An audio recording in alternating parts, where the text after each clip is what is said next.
Ngerti ya?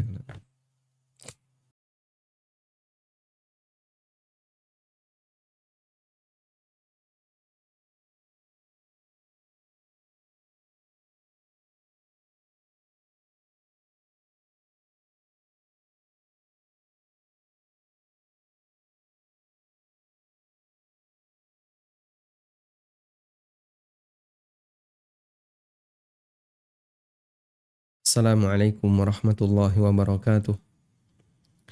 Innal hamdalillah nahmaduhu wa nasta'inuhu wa nastaghfiruh wa na'udzu billahi min syururi anfusina wa sayyiati a'malina. May yahdihillahu fala mudhillalah wa may yudlil fala hadiyalah. Wa asyhadu an la ilaha illallah wahdahu la syarikalah. Wa asyhadu anna Muhammadan abduhu wa rasuluh. Ya ayyuhalladzina amanu taqullaha haqqa tuqatih wa la tamutunna illa wa antum muslimun. Ya ayyuhan nasu taqu rabbakumul ladzi khalaqakum min nafsin wahidah wa khalaqa minha zawjaha wa batha minhuma rijalan katsiran wa nisaa'a wattaqullaha alladzi tasaaluna bihi wal arham innallaha kana 'alaikum raqiba. Ya ayyuhalladzina amanu taqullaha wa qulu qawlan sadida yuslih lakum a'malakum wa yaghfir lakum dhunubakum wa man yuti'illaha wa rasulahu faqad faza fawzan 'azima. Amma ba'du fa inna khairal kalami kalamullah wa khairal huda huda nabiyyina Muhammadin sallallahu alaihi wasallam wa syarral umuri muhdatsatuha fa inna kulla muhdatsatin fid dini bid'ah wa kulla bid'atin dalalah wa kulla dalalatin finnar. Alhamdulillahi bi ni'matihi tatimmus salihat. Di pagi hari ini kita akan mengawali sebuah kajian dengan merujuk kepada buku Tafsir Salat. Yang ini merupakan salah satu di antara buku saya yang saya tulis dalam rangka membantu kita bersama untuk bagaimana memahami tata cara salat dan memahami makna salat secara lahir batin. Dan usia buku ini sudah tepat 1 tahun. Karena buku ini ditulis di awal Sya'ban atau di bulan Sya'ban tahun 1441 dan sekarang kita berada di tanggal 2 Sya'ban tahun 1442. Kami berharap dan memohon kepada Allah Subhanahu wa taala semoga Allah memberikan manfaat bagi buku ini dan memberikan kemanfaatan bagi umat sehingga kita bisa sama-sama mendapatkan tabungan pahala dari usaha belajar yang kita lakukan. Tayyib, langsung kita akan membuka bagi Anda yang sudah memiliki bukunya Tafsir Salat dengan bentuk seperti ini atau yang edisi pertama yang tulisan judulnya lebih gede. Silahkan Anda buka halaman pengantar dari Dr. Ustadz Syafiq Riza Basalamah. Alhamdulillah wassalatu wassalamu ala rasulillah amma ba'du. Salat adalah rukun Islam yang kedua. Salat adalah munajat hamba kepada Tuhannya. Tatkala manusia dibangkitkan dari kubur, digiring menuju padang mahsyar untuk menjalani persidangan, maka yang pertama akan disidak dan pertama yang akan disidik dan dihisap adalah salatnya. Bila salatnya baik, niscaya semua amalannya akan baik, namun bila tidak, maka apa yang diharapkan kemudian dari dirinya. Artinya tidak ada yang bisa diharapkan banyak dari dirinya. Dan ada 3 perbuatan yang akan dihisap oleh Allah Subhanahu wa taala pertama kali. Pertama, untuk urusan amal hamba yang pertama kali dihisap adalah salatnya. Yang kedua, untuk urusan muamalah antara hamba dengan hamba yang lain, yang pertama kali dihisap adalah urusan darah. Sehingga kalau sampai ada orang yang membunuh orang lain, baik sengaja maupun tidak sengaja, termasuk diantaranya adalah melukai orang lain, maka itulah yang akan pertama kali dihisap. Sedangkan untuk nikmat yang Allah berikan kepada para hamba, maka yang akan dihisap pertama kali adalah air dingin, air jernih yang Allah Subhanahu wa taala berikan kepada kita untuk kita minum, untuk kita konsumsi. Dan kesehatan yang diberikan oleh Allah Subhanahu wa taala itu kita gunakan untuk apa? Rasulullah sallallahu alaihi wasallam menjelaskan bahwa ada orang yang salat namun yang didapat olehnya hanya setengahnya. Ada yang lebih dan ada yang kurang dari itu. Bahkan ada orang yang tidak mendapatkan pahala apapun. Bukankah merugi sekali tatkala telah bekerja, bersusah payah, namun dia tidak mendapatkan apa-apa? Jawabannya tentu merugi sekali. Namun kenapa banyak orang yang tidak merasa merugi? Itu bagian dari konsekuensi iman. Ketika seseorang menyadari betapa berharganya pahala, maka dia akan sangat merasa rugi ketika dia gagal mendapatkannya. Padahal dia sudah lelah dalam mengusahakannya, lelah dalam bekerja. Tapi ketika orang tidak, imannya lemah dalam masalah akhirat, imannya lemah terkait masalah pahala, maka bisa jadi ketika dia kehilangan pahala, dia santai saja. Tidak ada perasaan merugi, tidak ada perasaan kalau dia sebenarnya ada sesuatu berharga yang hilang. Lain halnya kalau sesuatu itu kelihatan. Misalnya keuntungan dagang, keuntungan bisnis.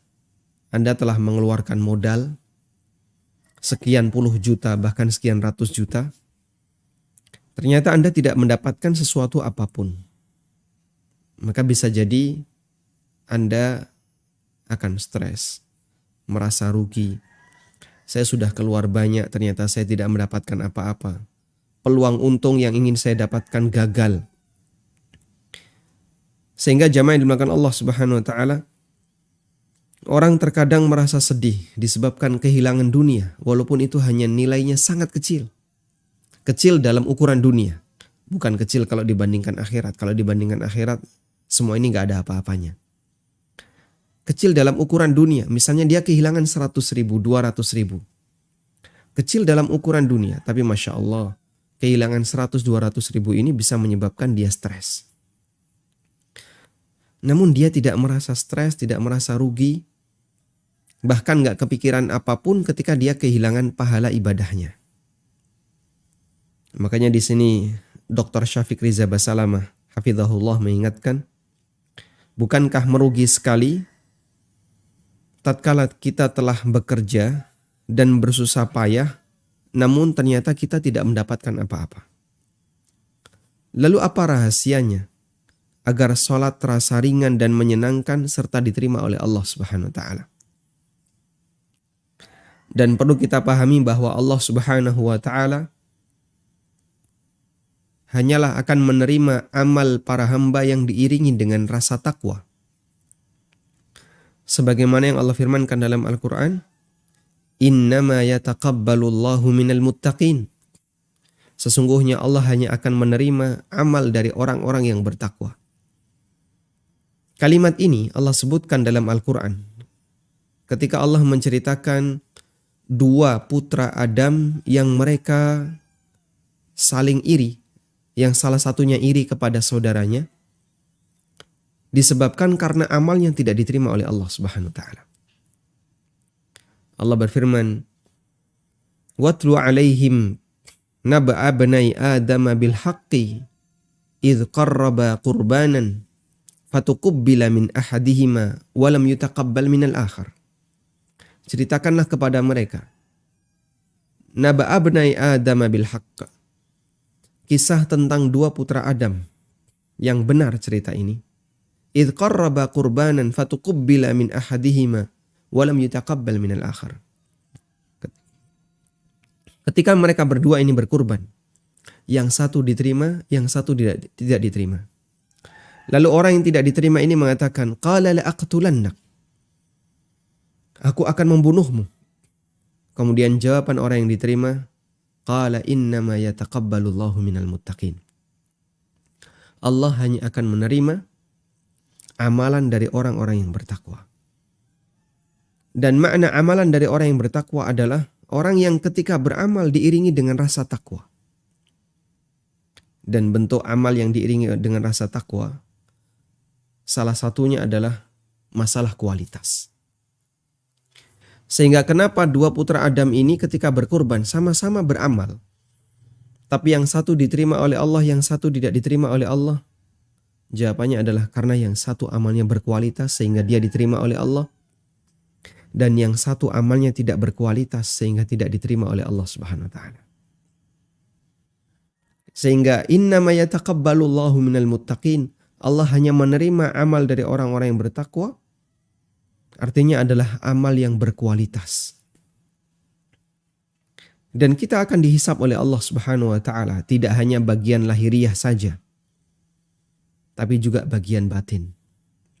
Sebagaimana yang disebutkan dalam hadis riwayat Muslim, Nabi SAW bersabda, Innallaha la yanzuru ila suwarikum wala ila amwalikum walakin yanzuru ila qulubikum wa a'malikum.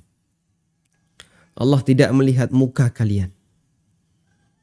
Allah enggak lihat wajah kita, Allah enggak lihat bagaimana bentuk fisik kita. Wala ila amwalikum, dan Allah juga tidak melihat harta kalian. Sebanyak apapun harta yang kita miliki tidak menunjukkan kalau kita lebih mulia dibandingkan yang lain. Walakin yanzuru ila qulubikum wa a'malikum. Namun Allah melihat hati kalian dan amal perbuatan kalian. Sehingga Allah menilai batin kita. Sebagaimana pula Allah juga akan menilai lahir kita. Maka kita dihisab oleh Allah Subhanahu wa taala lahir batin. Karena itu dua unsur amal ini harus selalu ada, mengiringi setiap kegiatan amal seorang hamba. Kita beramal lahir batin, bukan lahir saja, bukan batin saja. Sehingga kita perlu tahu bagaimana rahasia agar sholat yang itu merupakan amal lahiriah diiringi dengan batin yang sempurna, kita bisa mengamalkannya dengan perasaan senang, serta diterima oleh Allah Subhanahu wa taala. Buku ini ditulis oleh saudaraku Aminur Bais, hadir untuk menyingkap rahasia tersebut. Di masa di mana manusia banyak melaksanakan sholat yang hampa, hanya sekedar gerakan tanpa makna. Dan itu mayoritas sholat kita. Sehingga kita hanya melihat bagian lahiriah saja, itu pun masih banyak yang salah. Sehingga bagian lahir dari sholat kita kadang tidak sesuai dengan sunnah Nabi SAW. Atau bahkan banyak di antara kita ketika sholat hanya sebatas rutinitas, mengikuti rutinitas sejak kita kecil. Waktu kita SD, waktu kita TK bahkan. Ya dari dulu guru saya ngajari kayak gini. Sampai gede gak ada perubahan. Seperti itu. Sehingga sholatnya hanya sebatas gerakan fisik tanpa makna. Buku ini ditulis untuk membantu kita dalam memperbaiki sholat kita. Khususnya yang berkaitan dengan kekhusyuan kita. Yang terkadang sulit untuk diraih. Ya. Sebuah buku yang kata beliau layak untuk dibaca dan dimiliki oleh seorang muslim. Dan kami sekali lagi memohon kepada Allah, semoga Allah memberikan manfaat bagi buku ini, manfaat bagi penulisnya, dan juga manfaat bagi kaum muslimin. Semoga Allah Azza wa Jalla menerima salat dan ibadah kita serta mengampuni dosa-dosa kita. Wa sallallahu ala Muhammadin wa ala alihi wa sahbihi wa sallam. Ini beliau berikan di tanggal 15 Syawal tahun 1441 Hijriah. Setelah PDF buku ini saya kirim ke beliau. Ditulis oleh beliau Syafiq Riza Basalamah. Hafizahullah ta'ala. Baik. Dan sebagaimana kebiasaan kita, kalau kita membaca buku yang baru, maka Anda silahkan buka daftar isi. Setelah membuka muqaddimah, mengetahui latar belakang penulisan buku, Begitu Anda sudah mendapatkan latar belakangnya, lalu Anda buka bagian muqaddimah. Di bagian muqaddimah nanti Anda, atau di bagian daftar isi, buka daftar isi, bagian daftar isi Anda akan bisa melihat peta buku ini. Silakan dibuka daftar isi. Di situ saya sebutkan beberapa poin ya. Daftar isi ini pertama berisi tentang muqaddimah sebelum kita belajar tentang khusyuk dalam sholat. Pertama adalah cara mudah agar bisa khusyuk, kemudian 5 catatan tentang khusyuk dalam sholat. Selanjutnya adalah merenungkan makna gerakan dalam sholat. Lalu 5 tingkatan manusia ketika sholat. Ini berdasarkan keterangan Ibnul Qayyim. Kemudian juga tentang mengamalkan sunnah yang beragam. Lalu bacaan sebelum takbiratul ihram. Sampai di situ pengantarnya. Anda pahami dulu ini dengan baik, kemudian baru kita masuk ke sholatnya. Kemudian di bagian sholat saya pilah-pilah sesuai dengan masing-masing posisi gerakan. Takbiratul ihram saya bahas sendiri. Kemudian fikih bersedekap, bagaimana cara bersedekap setelah takbiratul ihram. Kemudian doa iftitah, lalu bacaan-bacaan selama kita berdiri. Membaca doa iftitah, ta'awud, basmalah, al-fatihah. Amin saya sendirikan. Kemudian membaca surat setelah al-fatihah. Termasuk diantaranya adalah bagaimana cara memilih surat. Lalu kita belajar tentang apa itu tuma'ninah. Salah satu rukun sholat yang paling sering dijadikan kurban. Jadi kurban artinya banyak orang yang menyepelekan. Sehingga ketika dia sholat, rukun tuma'ninah ini tidak dikerjakan. Kemudian ada takbir intikal, perpindahan dari posisi berdiri ke ruku. Saya cantumkan tuma'ninah sebelum kita bahas ruku. Karena tuma'ninah itu biasanya ditinggalkan untuk semua rukun selain berdiri dan tasyahud akhir. Ada 2 rukun di mana orang pasti tuma'ninah. Sekalipun dia sholat secepat kilat. Ada 2 rukun yang dia pasti tuma'ninah, yaitu rukun di ujung dan ujung. Pertama saat dia berdiri membaca Al-Fatihah, yang kedua saat membaca tasyahud. Sedangkan pertengahan ini, rukun pertengahan ini sering mereka tinggalkan tuma'ninah. Mulai dari ruku, i'tidal, sujud, duduk di antara 2 sujud, nanti sujud yang kedua, itu sering orang tidak tuma'ninah. Tapi kalau membaca Fatihah dan surat serta membaca tasyahud pasti tuma'ninah. Saya pernah melihat video sholat tarawih secepat kilat ya, yang sudah tersebar, barangkali Bapak Ibu juga sudah menyaksikannya. 21 rakaat diselesaikan dalam waktu berapa? 7 menit. 7 atau 15? Ya sudah, kita ambil jalan tengah 12 menit ya. 21 rakaat 12 menit. Jadi 1 rakaat kurang dari 1 menit. Salat yang mereka kerjakan itu ketika membaca Fatihah dan surat dan saat tasyahud imamnya tuma'ninah. Sehingga dia ketika berdiri dia diam dalam waktu lama membaca Fatihah dan surat.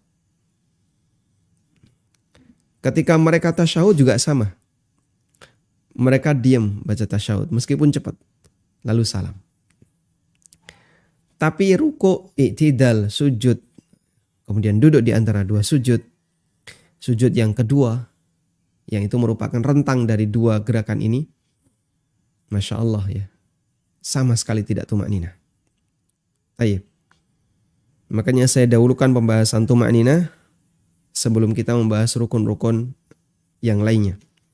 Lalu kita beralih ke takbiratul intikal. Takbir intikal, perpindahan dari satu rukun ke rukun berikutnya. Kemudian fikih ruku dan tafsir doa ruku. Saya sebut fikih ruku karena dia membahas tentang bagaimana cara ruku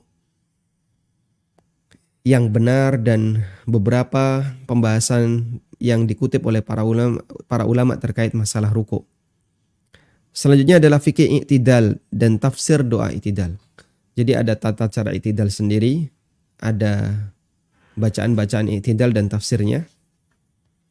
Yang ketiga, saya tambahkan di sini tafsir doa kunut. Kemudian fikih turun sujud. Turun sujud saya sendirikan. Lalu ada fikih sujud sendiri tentang bagaimana cara sujud yang benar. Lalu apa saja yang dilarang ketika sujud.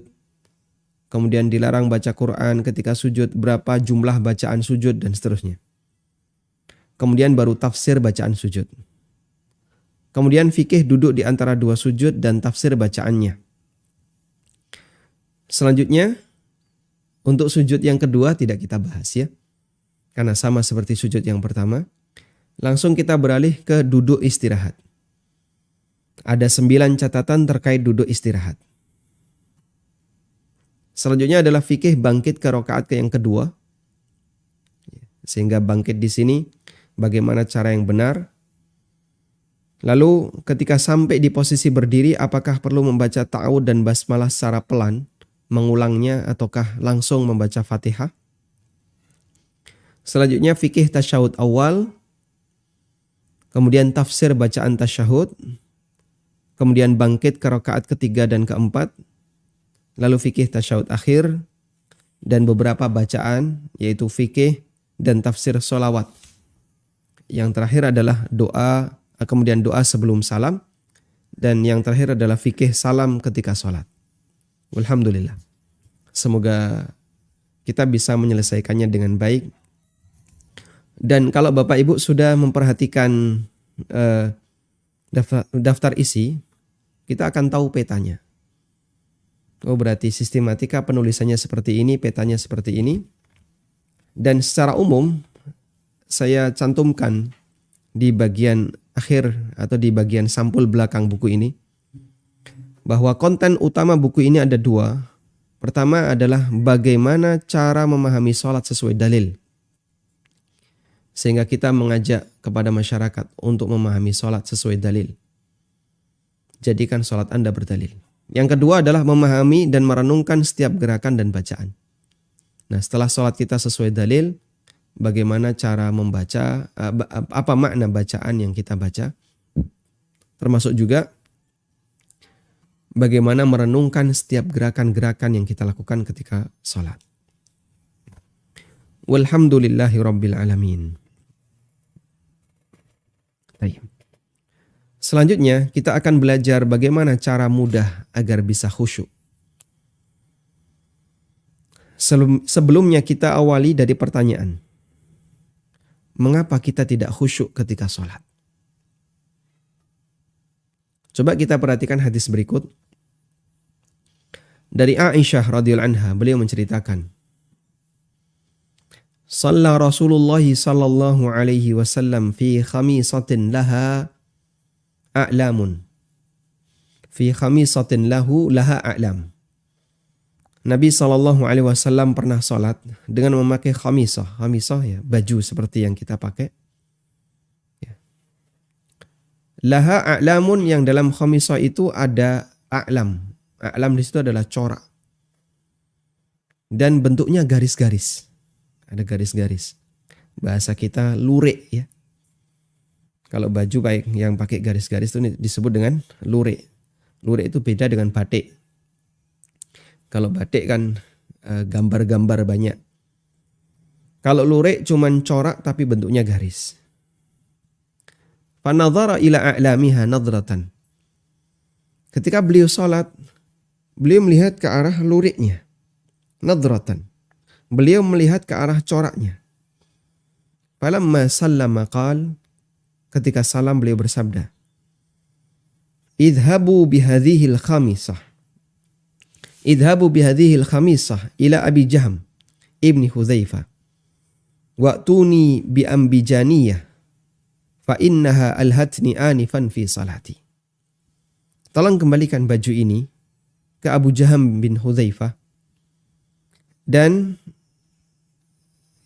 gantikan, bawakan untukku kain ambijaniyah. Ambijaniyah termasuk jenis kain yang lain yang enak dipakai ya.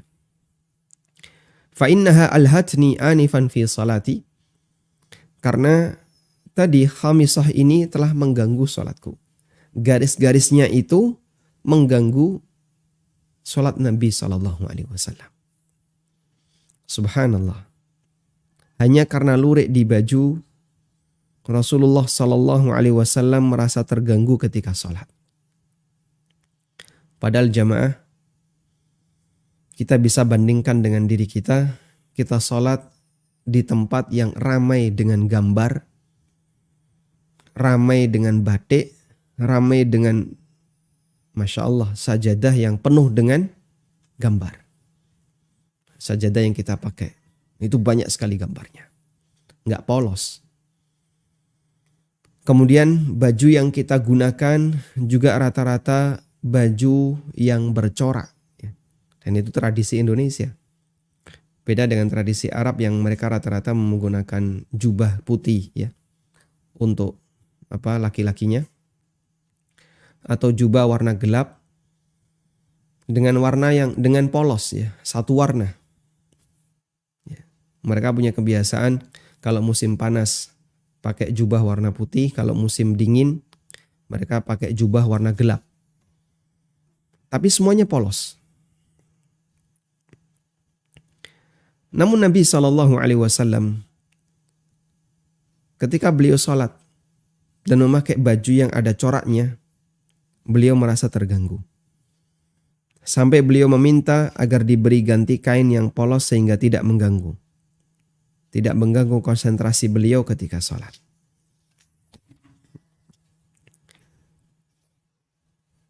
Yang menjadi pertanyaan adalah, mengapa ketika kita sholat kita tidak merasa terganggu? Padahal berkali-kali kita sholat dengan baju batik, sajadah yang penuh gambar, masjid yang penuh ornamen ukiran, belum lagi keramiknya, nanti kadang ada gambar-gambarnya. Namun kita tidak merasa terganggu ketika kita sholat. Mengapa itu bisa terjadi? Apakah karena kita lebih hebat dibandingkan Nabi? Subhanallah, tidak mungkin itu terjadi. Apakah sholat kita lebih khusyuk sehingga tidak terganggu dengan gambar-gambar itu? Maha suci Allah dari hal ini. Subhanallah. Tidak mungkin itu terjadi. Rasulullah SAW sholatnya paling khusyuk. Sholat beliau paling khusyuk, tapi beliau terganggu dengan itu. Jawabannya adalah karena masalah konsentrasi. Rasulullah SAW sangat konsentrasi ketika beliau sedang salat. Sehingga ketika ada sesuatu yang mengganggu, beliau berusaha untuk menghindarinya. Karena saking konsentrasinya. Sebaliknya konsentrasi kita ketika kita salat sangat rendah. Sehingga kita tidak perhatian dengan semua yang mengganggu di sekitar kita salat. Sebagai ilustrasi, di sini saya sebutkan sebuah ilustrasi ya. Ketika kita sedang ujian matematika untuk kenaikan kelas, kita akan berusaha untuk konsentrasi. Sehingga panitia ujian berusaha mengkondisikan agar suasana ujian dibuat sangat tenang. Karena peserta ujian akan sangat terganggu sekalipun hanya dengan suara kendaraan. Bahkan kadang di depan kelas kan dikasih pengumuman. Harap tenang, ada ujian. Kalau itu ujian UN, ujian negara, yang kelas 1 sampai kelas 5 libur. Yang masuk kelas berapa? Kelas 6 saja. Yang kelas 1, kelas 2 libur, yang masuk kelas 3. Kenapa? Biar adik-adik kelasnya nggak ganggu. Kakaknya lagi ujian UN. Sehingga mereka dibuat fokus, konsentrasi, suasana dibuat tenang, gak boleh ada yang ganggu. Lain halnya ketika kita sedang makan di warung dalam suasana santai sambil membaca berita. Meskipun diiringi musik yang keras dan nyanyian yang bersaja indah, kita tidak merasa terganggu. Karena saat kita baca berita, kita tidak sedang konsentrasi. Jadi kita baca dengan santai. Bagi Anda yang membaca berita tidak perlu konsentrasi. Berbeda dengan ketika Anda membaca soal ujian. Anda butuh untuk konsentrasi. Artinya Orang kalau konsentrasi, dia butuh suasana tenang. Sehingga dia nggak mau kalau ada yang ganggu. Tapi orang kalau nggak konsentrasi, nggak perlu tenang. Karena dia nggak konsentrasi. Nah seperti itulah kondisi sholat kita. Karena itu keseriusan seseorang dalam melakukan sesuatu berbanding dengan tingkat konsentrasinya. Semakin Anda berkonsentrasi, berarti Anda akan semakin khusyuk dalam mengerjakannya. Itu artinya Anda semakin serius. Sebaliknya kalau Anda nggak serius, ya biasanya nggak konsentrasi. Kadang kan kayak gitu ya. Kalau kita ujian untuk materi yang mudah untuk kita kerjakan, biasanya apa? PPKN. Ya. Ujian PMP, Pendidikan Moral Pancasila. Atau PPKN. PPKN itu Pendidikan Pancasila dan Kewarganegaraan. Ya, biasanya ujian kayak gini kan, prinsip kita gini. Jawabannya mirip-mirip Pak. Ya, pokoknya cari jawaban yang paling panjang itu yang benar. Dulu kita diajari seperti itu. Yang paling panjang itu yang benar, karena mirip-mirip. Baik. Karena kita merasa ini ujian yang mudah, maka biasanya ketika kita mengerjakan, ya kita kerjakan dengan santai. Tapi kalau matematika, apalagi ketika kuliah, kita diminta untuk mengerjakan kalkulus 3. Masya Allah. Kalkulus 3 ini sudah semester 10. Kalau ini nggak lulus, nggak mungkin ngulang tahun depan. Karena nanti sudah di DO misalnya. Anda akan berusaha untuk fokus. Jangan sampai ada yang salah. Ya, berangkat dari ilustrasi ini kita bisa memahami seperti apa pengertian khusyuk dalam sholat. Khusyuk dalam sholat adalah menghadirkan hati ketika sedang melaksanakan sholat. Sehingga kalau orang tidak menghadirkan hatinya, maka dia tidak akan bisa khusyuk dalam sholat. Akibatnya dia nggak terasa terganggu dengan suasana yang ada di kanan kirinya. Dr. Sa'ad bin Wahab Al-Qahtani dalam kitabnya Al-Khusyuk fis Shalah menyimpulkan pengertian khusyuk dalam sholat. Hudurul qalbi inda talabbusihi bi ta'atillah. Menghadirkan hati ketika seseorang sedang melakukan ketaatan kepada Allah. Sehingga khusyuk dalam sholat berarti menghadirkan hati ketika seseorang sedang melakukan sholat. Khusyuk ketika membaca Al-Quran berarti menghadirkan hati ketika seseorang sedang membaca Quran. Khusyuk ketika tawaf berarti menghadirkan hati ketika seseorang sedang tawaf dan seterusnya. Khusyuk saat zikir berarti Anda fokus menghadirkan hati ketika Anda sedang zikir. Sehingga khusyuk dalam kegiatan ibadah tertentu adalah fokus dengan ibadah yang sedang dia kerjakan. Dia beribadah lahir dan batinnya. Definisi khusyuk semacam inilah yang dijelaskan oleh Ibnu Abbas radhiyallahu anhuma, di mana beliau mengatakan, "Laisa laka min salatika illa ma aqalta minha." Pahala dari salatmu hanya senilai apa yang kamu pikirkan dari salatmu. Laisa laka min salatika, kau tidak mendapatkan pahala dari salatmu illa kecuali ma aqalta minha, apa yang kamu pikirkan dari salatmu. Sehingga kalau pikiran kita terbang melayang kemana-mana, kita tidak memikirkan apa yang sedang kita kerjakan dalam salat kita, maka menurut Ibnu Abbas nggak ada nilai pahalanya.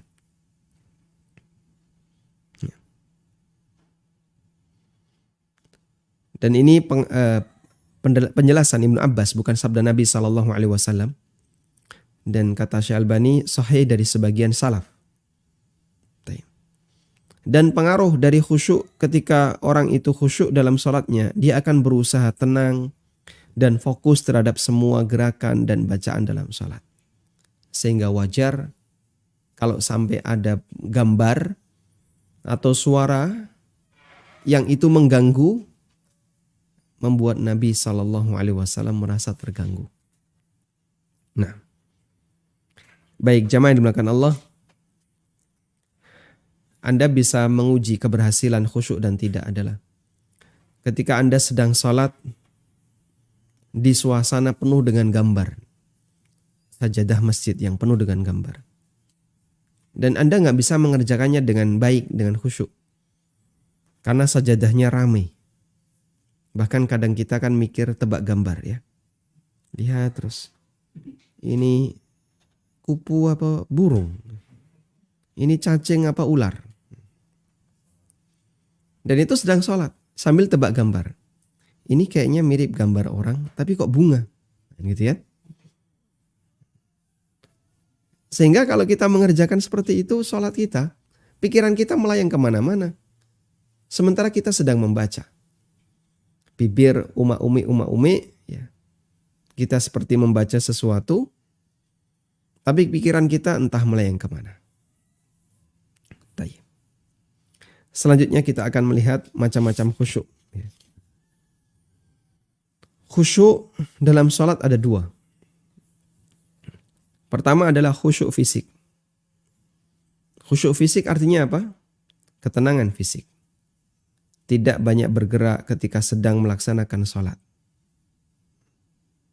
Itulah khusyuk fisik. Seorang tentara Inggris, saya kasih ilustrasi. Seorang tentara Inggris yang bertugas jaga di pintu masuk. Dia selalu diam dengan posisi tertentu. Ada yang gambarnya kayak gitu? Sambil bawa senjata, dia diam. Kalau tentara Indonesia kan enggak. Di pintu masuk dia bawa senjata, tapi berdiri, bergerak-gerak. Kalau tentara Inggris dia diam. Bahkan dimasukkan dalam box. Dalam box, lalu dia diam. Kalau tentara Arab, dia bawa senjata, tapi duduk. Jadi ada kursi, dia bisa duduk, dia bisa berdiri. Kalau di Indonesia kan tidak boleh duduk. Harus bawa senjata, berdiri selama sekian jam. Ya, dia boleh jalan-jalan, tapi hanya di pos saja. Ini tentara Inggris, Masya Allah, berdiri, diam di satu kotak tertentu. Ya. Dia diam dalam posisi tertentu. Yang dia lakukan hakikatnya adalah khusyuk secara fisik. Sehingga dia diam fokus dengan gerakan itu. Dan itu ada teorinya, harus seperti ini. Ketika orang takbiratul ihram, dia mengangkat tangan, lalu dia sedekap, kemudian tenang, diam. Maka hakikatnya dia telah melakukan khusyuk secara fisik. Sehingga inti khusyuk secara fisik adalah tidak bergerak, tidak tolah-toleh, fokus dengan satu gerakan yang sedang dilakukan. Namun kalau ada orang yang sholat terus ngelirik gitu, ngelirik kanan, ngelirik kiri, berarti matanya tidak diam. Apa anggota badan yang paling mudah bergerak? Yang kelihatan dari luar. Ada dua. Pertama, lisan. Yang kedua, mata. Ya. Bahkan mata itu gerak sedikit orang sudah lihat. Lisan juga seperti itu. Bergerak sedikit orang melihat. Baik. Khusyuk fisik yang diajarkan dalam sholat itu khusyuk anggota badannya dan bahkan termasuk matanya. Sehingga mata seorang hamba diminta untuk diarahkan di satu titik, yaitu tempat sujud. Maka dia nunduk ke bawah, melihat ke arah satu titik. Cuman kadang mata kita nggak sabar, ya. Terus agak naik dikit, gajah duduk. Kadang naik lagi ke sebelah, oh mangga dua, gitu ya. Merek sarungnya yang dilihat. Yang bahaya kalau melihat ke atas, wah, gambarnya lucu. Kadang tulisan-tulisan di kaos-kaos tuh lucu-lucu ya. Itu dieja orang ketika sholat. Makanya jamaah jangan ganggu orang ketika sholat dengan pakai baju seperti ini, pakai kaos seperti ini. Khusyuk secara fisik, secara umum lebih mudah untuk dilakukan. Sampai pun orang yang sama sekali tidak paham dengan semua bacaan dalam sholat, selagi diam fisiknya berarti dia khusyuk secara fisik.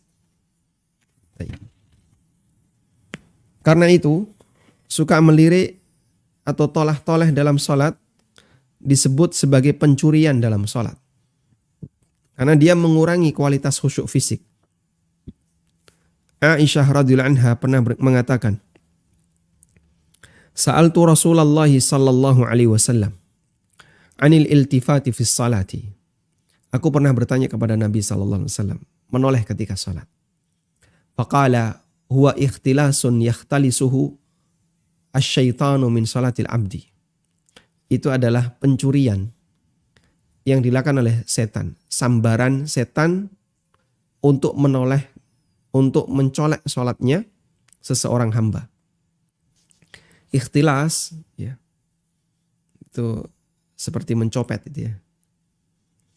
Sehingga setan mencopet salatnya hamba dengan cara dia dibuat tolah-toleh ketika salat. Ini khusyuk secara fisik. Dan Masya Allah orang Indonesia pintar-pintar khusyuk secara fisik. Sehingga bahkan kalau kita bandingkan dengan sholatnya orang-orang Mesir mungkin ya.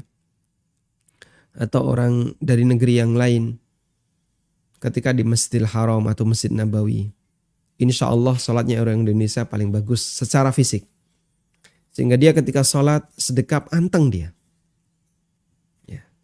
Yang mungkin bisa jadi sampingnya ada orang yang ketika sholat dia kadang mainan baju, dia kadang mainan apa misalnya, kadang ada yang jenggotnya dimainin.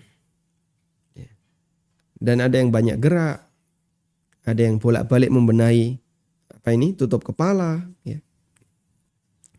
Tapi kalau orang Indonesia di sana insya Allah rata-rata bagus ya. Dia tenang, diam. Cuman nggak tahu batinnya ya. Apakah melayang kemana-mana nggak tahu. Selanjutnya, khusyuk batin.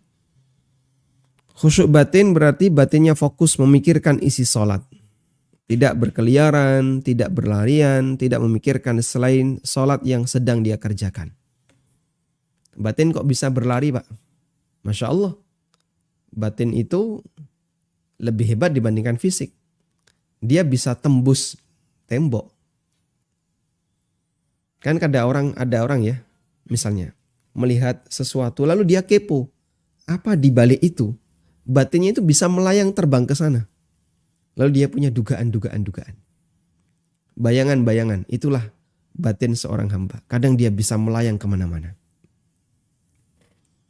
Bisa jadi ada orang yang mengerjakan sholat, fisiknya diam di masjid, namun batinnya di dapur, di warung kopi, melayang memikirkan usaha, memikirkan jodoh. Dan semua perasaan yang mungkin muncul ketika sholat, termasuk mikir utang. Dalam kondisi semacam ini, berarti dia khusyuk secara fisik, namun tidak khusyuk secara batin. Karena itulah khusyuk batin lebih susah dibandingkan khusyuk fisik. Karena umumnya batin lebih susah untuk dikendalikan dibandingkan fisik. Dua orang yang saling mencintai bisa saja fisiknya jauh, terpisah dengan jarak. Namun batin selalu bersatu. Bentuknya apa? Saling memikirkan kekasihnya. Orang yang tidak khusyuk ketika sholat disebut oleh Nabi SAW dengan orang yang sedang mengobrol dengan batinnya, bicara dengan dirinya. Karena batinnya sedang berbicara banyak hal di luar sholat.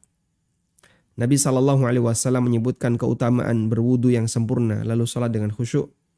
Beliau bersabda, Man tawaddo'a nahwa wudu'i hadha. Siapa yang berwudu dengan wudu seperti wuduku ini. Tsumma qama faraka raka'atain. Lalu dia mengerjakan 2 rakaat salat. La yuhadditsu. Perhatikan kalimat ini ya. La yuhadditsu fihi ma nafsah. Dia tidak berbicara dengan jiwanya. Maksud berbicara dengan jiwanya gimana? Dia mikir banyak hal. Sehingga dia ngobrol dengan batinnya. Memikirkan banyak hal. Makanya kadang kan di film-film itu diilustrasikan ya. Ada suaranya. Jadi di film itu Masya Allah penonton itu hebat. Ya. Sampai dia ngerti suara batin aktor kan gitu kan. Kadang aktor diam tapi ada suaranya. Itu mewakili apa? Hah? Ada sound effect ya. Itu mewakili suara batin aktor. Padahal aktor yang lain nggak tahu kalau aktor ini sebenarnya sedang batin. Ya, aktor diam, lalu keluar suara ya. Aku akan balas dendam. Nah, gitu kan? Masya Allah, kita sebagai pemirsa tahu suara batinnya. Padahal dia nggak ngomong apapun. Wong syutingnya dia diam. Itulah yang dimaksud suara batin. Sehingga orang bicara dengan jiwanya. Nabi SAW mengatakan kalau ada orang yang wudhu dengan sempurna lalu dia mengerjakan sholat dan dia tidak ngobrol dengan batinnya, ghufira lahu ma taqaddama min dhanbi. Maka dosa-dosanya yang telah lewat akan diampuni oleh Allah Ta'ala. Hadis riwayat Bukhari Muslim. Untuk itu upaya yang dilakukan setan dalam menggoda manusia ketika sholat adalah dengan mempengaruhinya agar orang itu ngobrol dengan hatinya. Ingat ini, ingat itu. Sehingga sesuatu yang tidak kita pikirkan dalam sholat tiba-tiba muncul dalam sholat. Kan kadang kayak gitu ya. Nggak kepikiran, sebelum sholat kita nggak kepikiran. Tapi di tengah sholat kepikiran. Bahkan sampai seperti ini. Ketika kita sholat, kita itu sambil merancang kegiatan apa yang akan kita kerjakan setelah sholat. Ya. Anda bekerja, duhur istirahat, jamaah sholat duhur. Ketika Anda jamaah sholat duhur, sambil memikirkan, setelah ini saya ke warung, makan siang. Habis itu ngeprint ini. Setelah itu ngantar ke sini. Nah, kemudian setelah itu fotokopi. Setelah itu nanti ini. Masya Allah. Itu sampai kita rakit ketika sholat. Kita merancang kegiatan ketika sholat. Masya Allah. Dan seolah-olah kita jadi orang yang sangat sibuk ketika itu. Sehingga sesuatu yang tidak kepikiran kadang muncul dalam sholat. Apalagi kalau kita banyak pekerjaan, banyak kegiatan. Habis ini, habis ini. Itu dirancang dalam sholat. Baik. Ini saya tidak cerita pengalaman pribadi ya. Tapi saya cerita pengalaman kita bersama ya. Karena suasana yang terjadi pada batin saya ya kurang lebih mungkin sama dengan apa yang terjadi pada batin para pemirsa. Dari Abu Hurairah radhiyallahu anhu, Rasulullah sallallahu alaihi wasallam bersabda, "Idza nudiya lis-salati adbara asy-syaitanu wa lahu duratun hatta la yasma'at ta'dzin." Ketika adzan dikumandangkan, setan menjauh sambil terkentut-kentut. Durat itu kentut yang bersuara. Kalau kentut yang berperedam namanya fusa. Jadi dalam bahasa Arab kentut itu ada dua. Ada durat, ada fusa. Kalau durat, kentut yang pakai suara. Setan ketika dengar adzan dia lari menjauh dari masjid sambil mengeluarkan kentut yang bersuara hatta la yasma'at ta'dzin, sehingga dia tidak mendengarkan adzan. Fa idza qadan nidaa, ketika adzan sudah selesai, aqbala, dia balik lagi. Hatta idza thuwiba bis shalah, hingga ketika salat itu dikumandangkan iqamah, adbara, dia pergi lagi. Hatta idza qadat taswib, sampai ketika qomat itu sudah selesai, aqbala, dia datang lagi. Hatta yakhtura bainal mar'i wa nafsi. Di saat itulah dia membisikkan dalam hati seseorang yang sedang sholat. Udhkur kada, udhkur kada, udhkur kada. Nanti kan, kamu tadi kan belum ini, kamu belum ini. Loh kamu tadi ini kok belum selesai. Itu Masya Allah diingat-ingat. Sampai yang gak kepikiran teringat dalam sholat. Saya pernah ya, kajian setelah asar jam 4. Ya, rencana kajian itu sudah lama, permintaan dari jamaah sudah lama. Cuman sampai sore itu jamaah belum mengingatkan. Ketika sholat asar, lagi sujud, teringat jam 4 kajian. Masya Allah. Nah itu jasa setan ya, itu gimana? Sehingga dari mulai pagi sampai adzan asar, sampai sholat asar, saya nggak ingat kalau di hari itu ada kajian jam 4.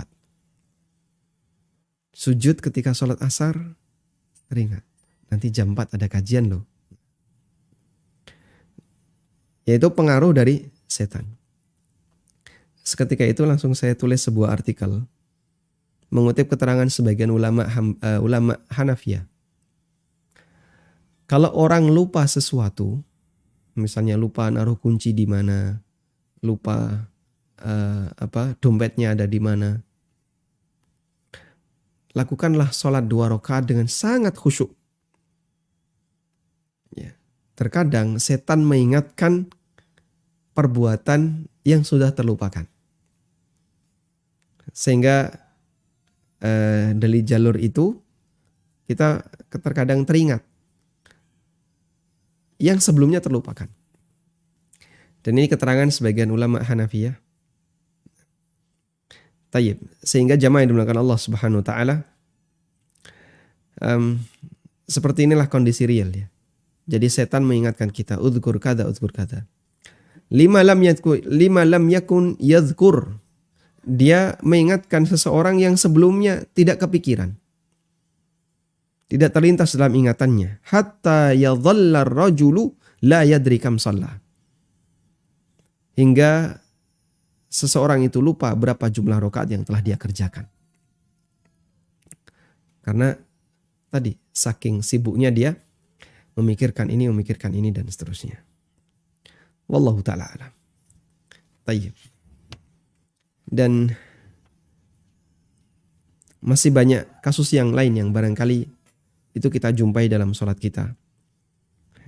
Karena itu ada beberapa hal yang perlu kita perhatikan di sini. Termasuk diantaranya adalah kita perlu tahu bahwasanya sholat itu sudah sangat menyibukkan. Sholat itu sudah sibuk. Dan apa yang perlu kita pikirkan dalam sholat agar kita fokus dalam sholat. Insya Allah akan kita bahas di pertemuan berikutnya. Insya Allah ta'ala.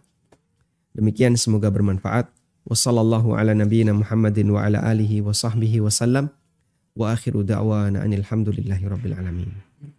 Salurkan donasi Anda. Tidak ada satupun di antara sahabat Nabi SAW yang punya kemampuan kecuali mereka wakaf. Untuk pembangunan SDTQ MIPS melalui rekening Bank Syariah Mandiri, kode bank 451, nomor rekening 7441049999 atas nama Yayasan Amal Abadi Indonesia. Info donasi 082 12345 7441. Semoga Allah Subhanahu wa taala memberikan keberkahan dan kemudahan. Wassallallahu ala nabiyyina Muhammadin wa ala alihi wa sahbihi wa sallam. Wa akhiru da'wana alhamdulillahi rabbil alamin. Wassalamualaikum. Alhamdulillah. Baik, selanjutnya kami persilahkan kepada para jamaah yang ingin bergabung. Kita angkat satu telepon, silahkan. Assalamualaikum, Ustaz. Waalaikumsalam warahmatullahi. Silahkan Bapak. Ya, Ustaz, maaf saya mau tanya mengenai zakat, ada yang belum sempat ditanyakan, Ustaz. Masya Allah. Silahkan Bapak. Ya, Ustaz, jadi mau tanya mengenai haul, Ustaz. Misalkan gini, Ustaz. Kita punya harta yang mencapai nisab itu pada bulan Sya'ban tahun 1441 Hijriah, misalkan. Berarti kan haulnya akan jatuh pada Sya'ban 1442 Hijriah. Nah, qadarullah pas waktu masuk sebelum Sya'ban, harta kita kembali di bawah nisab. Misalkan waktu bulan Rajabnya sudah di bawah nisab lagi. Tapi waktu masuk bulan Ramadan, harta kita kembali di atas nisab gitu, Ustaz. Nah, pertanyaannya Ustaz, apakah haulnya menjadi mundur 1 bulan di Ramadan, atau haulnya dihitung ulang sehingga menjadi di Ramadan 43 Hijriah gitu, Ustaz. Baik, cukup Bapak. Itu yang pertama, Ustaz. Maaf, Ustaz. Jadi yang kedua gini, Ustaz. Ketika ada dapat harta tambahan dan yang haulnya berbeda, tapi saya jadi bingung sendiri gitu, yang mana waktu untuk tahun-tahun berikutnya gitu, Ustaz.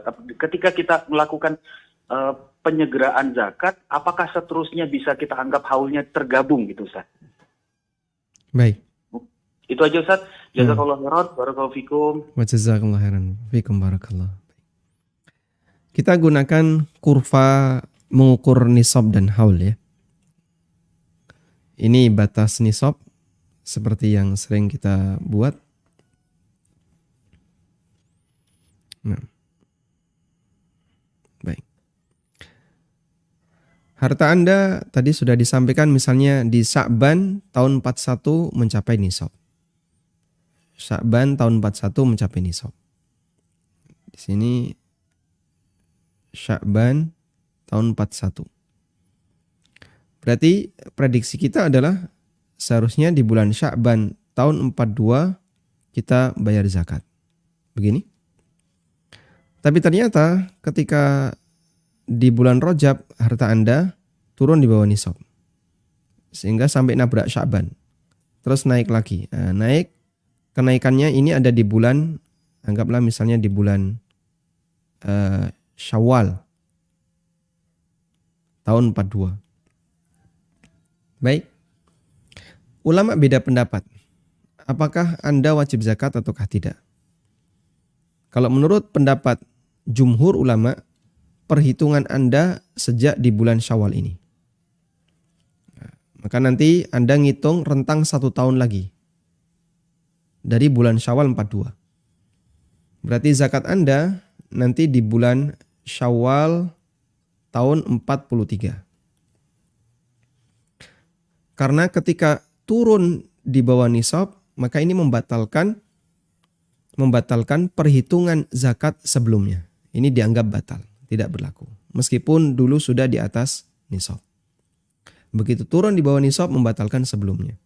Lalu dihitung lagi, dihitung yang baru ketika sudah mencapai nisab. Ini pendapat jumhur. Tapi kalau kita menggunakan pendapat Hanafiyah, dan ini yang kita rekomendasikan, maka Anda hitung sejak dari nisab yang pertama. Tahun Sya'ban tahun 41, ternyata Sya'ban tahun 42, harta Anda di bawah nisab, maka tertunda zakatnya. Nah saat Syawal, kok harta Anda di atas nisab, maka zakatnya di bulan Syawal ini, Anda keluar zakat. Sudah? Selanjutnya perhitungan Anda untuk tahun berikutnya di Syawal tahun 42. Jadi bisa geser perhitungan haul seseorang ketika mengalami kondisi semacam ini. Tayyib. Hal yang sama juga misalnya Anda menyegerakan zakat. Sehingga misalnya dalam satu kondisi tertentu Anda mau bayar zakat di bulan, atau bayar zakat Anda adalah di bulan apa misalnya? Di bulan Jumadits Tsaniyah, ya. Di bulan Jumadits Tsaniyah ini zakat Anda. Jumadits Tsani. Jumadil yang kedua. Ini Anda zakat. Ya. Oh, tapi kalau ini malah menunda ya. Misalnya zakat Anda di bulan Syawal. Zakat Anda di bulan Syawal. Anda harus bayar zakat. Lalu Anda dahulukan ke Ramadan. Ramadan besok Anda bayar zakat. Ini sambungan dari sebelah ya. Harusnya di Syawal Anda bayar zakat, tapi Anda dahulukan di Ramadan. Dan harta Anda sudah di atas nisab. Maka nanti untuk perhitungan selanjutnya Ramadan terus. Karena Anda sudah mindah, Anda sudah geser. Sehingga selanjutnya Anda bisa bayar zakat di Ramadan dan seterusnya. Wallahu a'lam. Nah. Baik, silahkan. Assalamualaikum. Waalaikumsalam warahmatullahi. Ya, akan Ustaz mau nanya. Kalau kita sholat subuh itu kan kita qobliyah dulu. Nah, tapi kita setelah wudhu sholat, kita tuh lupa kalau mau qobliyah, ingatnya sholat subuh. Apa itu langsung bisa kita sholat qobliyah atau langsung sholat subuhnya? Berarti switch ya? Iya, gitu. Nah, terus ini Ustaz, kan kalau kita sholat itu tidak semua kita memahami arti bacaan sholat.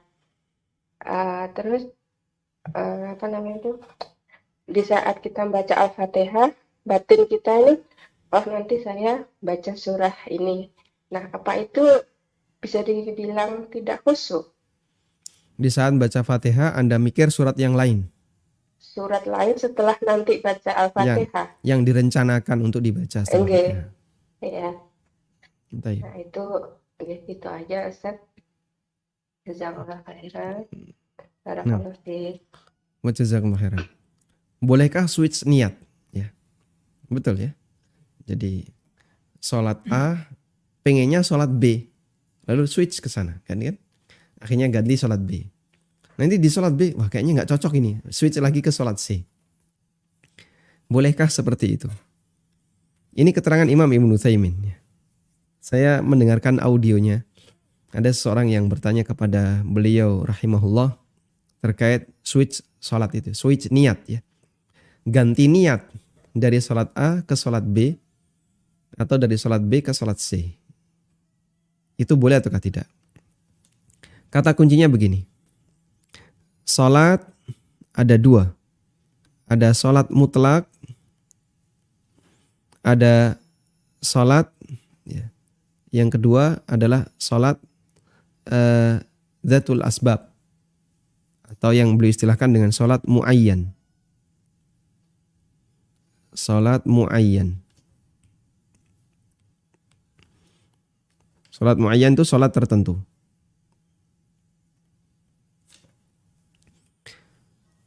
Sudah? Pergantian yang mungkin adalah dari kalau menuju muayyan tidak bisa. Tapi kalau menuju mutlak bisa. Ini teorinya. Kalau menuju muayyan nggak bisa. Kalau menuju mutlak bisa. Sehingga begini. Muayyan ke muayyan. Ini tidak bisa. Udah? Yang kedua, mutlak ke muayyan. Ini juga nggak bisa. Tapi kalau muayyan ke mutlak, nah ini bisa. Jadi kata kuncinya hanya bisa jika switch niat itu menuju mutlak. Nah sekarang kan berarti kita perlu paham muayyan itu apa, mutlak itu apa. Sholat mutlak itu apa, sholat muayyan itu apa. Gampangannya begini. Sholat mutlak itu sholat tanpa nama. Jadi sholatnya apa? Ya sholat gitu aja. Contohnya gimana Pak? Ada orang yang setelah zuhur dia sholat 2 rakaat ba'diyah zuhur. Lalu dia sholat lagi ba'diyah zuhur lagi. Ba'diyah zuhur kan bisa 4 rakaat ya. Kemudian setelah itu dia sholat lagi. Loh kamu sholat apa? Ya pokoknya saya pengen sholat.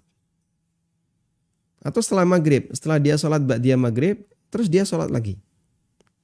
Kamu sholat apa? Ya pokoknya saya pengen sholat. Di beberapa pondok tahfidz, mereka melakukan sholat tujuannya hanya untuk mengulang hafalan. Jadi dia masuk masjid, wudhu, lalu dia tahiyatul masjid, kemudian setelah itu dia sholat. Sholat yang kedua itu dia sholat, langsung mengulang hafalan. Ya tentu saja baca Fatihah ya, baca Fatihah dan terus mengulang hafalan. Ya, sehingga cara santri ini dalam mengulang hafalan itu dipakai untuk sholat. Nanti rakaat pertama misalnya dapat 3 halaman, 4 halaman, terus baru ruku. Rakaat kedua nanti dia dapat sekian halaman baru ruku. Kadang ketika menunggu imam saat Jumatan, dia masuk masjid jam 10. Kemudian dia sholat, lalu dia sholat tahiyatul masjid, lalu dia sholat duha. Kemudian setelah itu dia sholat mengulang hafalannya, murajaah. Sholat-sholat seperti itulah sholat mutlak. Sehingga sholatnya tanpa nama. Kalau sholat muayyan berarti kebalikannya, sholat yang punya nama. Punya nama contohnya apa Pak? Qobliyah subuh itu punya nama. Sholat subuh apalagi, semua sholat wajib muayyan. Semua sholat yang punya sebab muayyan. Kamu sholat apa? Tahiyatul masjid muayyan. Kamu sholat apa? Sholat witir muayyan. Semua sholat yang punya nama statusnya muayyan. Nah kalau switchnya terjadi dari muayyan ke muayyan, seperti tadi ya, saya itu belum qobliyah subuh, kok tadi niatnya sholat subuh ya, tak switch jadi sholat qobliyah subuh. ya batal. Anda harus ngulang dari awal. Nggak bisa. Atau misalnya Anda sholat qobliyah subuh tapi ternyata teringat keretanya mau berangkat. Wah, ini kalau qobliyah subuh dulu nanti ketinggalan kereta. Kan ini sholat lagi. Misalnya Anda sholat di stasiun atau di bandara. Di bandara masuk subuh, Anda Anda sholat qobliyah subuh. Tiba-tiba boarding call. Saat boarding call itu kan Anda terus perhatikan. Ya. Para penumpang pesawat Boeing 757 ya, dengan nomor penerbangan ini. Nah, itu Anda nggak hafal. Itu masih ditunggu aja, ini tujuannya mana. Tujuan Merauke. Wow, Anda mau ke Merauke. Oh, ini saya ini. Qobliyah subuhnya langsung switch jadi sholat subuh. Batal sholatnya. Nggak bisa. Anda harus ulangi dari awal. Tapi kalau muayyan ke mutlak boleh. Muayyan ke mutlak contohnya gimana, Pak? Anda misalnya ya sholat tadi sudah sholat qobliyah subuh dan sholat subuh. Sudah? Lalu beraktivitas. Masuk waktu duha jam 9 Anda sholat. Dalam bayangan Anda kepikiran kayaknya tadi kok belum qobliyah subuh. Lalu Anda sholat 2 rakaat dengan niat qobliyah subuh. Di tengah sholat Anda teringat, enggak kok tadi sudah kok. Oh iya sudah ya. Di tengah sholat Anda teringat, kayaknya tadi sudah sholat qobliyah subuh. Langsung Anda switch. Ya saya switch di sholat sunnah biasa. Nah seperti itu bisa.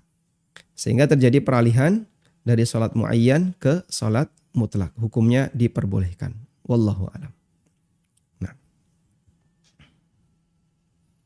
Bismillah. Dari beberapa WA yang sama, Ustaz. Masya Allah. Bagaimana hukum memakai sajadah bergambar Ka'bah dan masjid? Jika tidak boleh, sebaiknya sajadah tersebut dibuang atau bagaimana, Ustaz? Jazakallah khairan. Ada fatwa yang disampaikan oleh Imam Ibnu Baz tentang sajadah bergambar sesuatu yang dimuliakan. Gambar Ka'bah ya terutama yang banyak kan. Yang gambar ini kan karena sesuatu yang mulia, maka seharusnya kita muliakan. Sementara sajadah itu penggunaannya kita jadikan sebagai alas. Maka jamaah ketika sholat dia pakai sajadah. Betul Ka'bah ada di depannya. Cuman kan kadang sajadah itu dilipat terus diduduki. Dan itu termasuk di antara sikap yang ya kurang terhormat. Nah terus bagaimana solusinya? Ya ini kesalahan umum di masyarakat dan untuk mencegahnya memang sangat sulit. Kalau Anda bisa menjaga sajadah Anda dengan baik sehingga tidak dihinakan, silahkan dilakukan. Sehingga tetap Anda jaga sajadah itu jangan sampai diduduki. Boleh dipakai sebagai alas tapi yang nggak kena Ka'bah sehingga Ka'bahnya selalu ditaruh di depan. Boleh nggak pakai gitu? Boleh. Saya naruh buku misalnya. Buku ini saya taruh di depan saya ketika sholat. Kan tidak mungkin saya taruh berdiri gini kan. Kalau saya taruh berdiri gini, kena angin, jatuh dia. Maka saya pasti akan tidurkan buku ini. Lalu saya sholat. Buku ini di depan saya. Ketika saya tasyahud, nggak mungkin buku ini saya duduki. Ketika selesai sholat, nggak mungkin buku ini saya taruh di kaki, saya duduki, nggak mungkin. Karena kita tahu buku ini isinya misalnya hadis-hadis, Al-Quran dan hadis. Buku-buku yang lain juga sama. Makanya ditaruh di depan tidak masalah. Kalau sajadah Anda bisa Anda jaga selalu ditaruh di depan. Sehingga tidak sampai menduduki bagian yang bergambar Ka'bah. Bagian yang dimuliakan. Silahkan Anda tetap pertahankan. Tapi kalau ada potensi untuk dihinakan. Misalnya dipakai tiduran. Kadang diinjak-injak. Kadang diduduki. Maka sebaiknya Anda ya mungkin bisa dipotong bagian Ka'bah itu dan sisanya masih bisa dipakai. Lalu bagian Ka'bah bisa ditempel di mana misalnya di tembok atau Anda bakar sehingga tidak lagi berbekas. Insya Allah itu yang lebih baik. Wallahu a'lam. Tayyib, demikian yang bisa kita kupas di kesempatan kali ini. Semoga bermanfaat. Wa sallallahu ala nabiyyina Muhammadin wa ala alihi wa sahbihi wa sallam. Wa akhiru da'wana anil hamdulillahi rabbil alamin. Subhanakallahumma wa bihamdika asyhadu an la ilaha illa anta astaghfiruka wa atubu ilaik. Wassalamualaikum warahmatullahi wabarakatuh.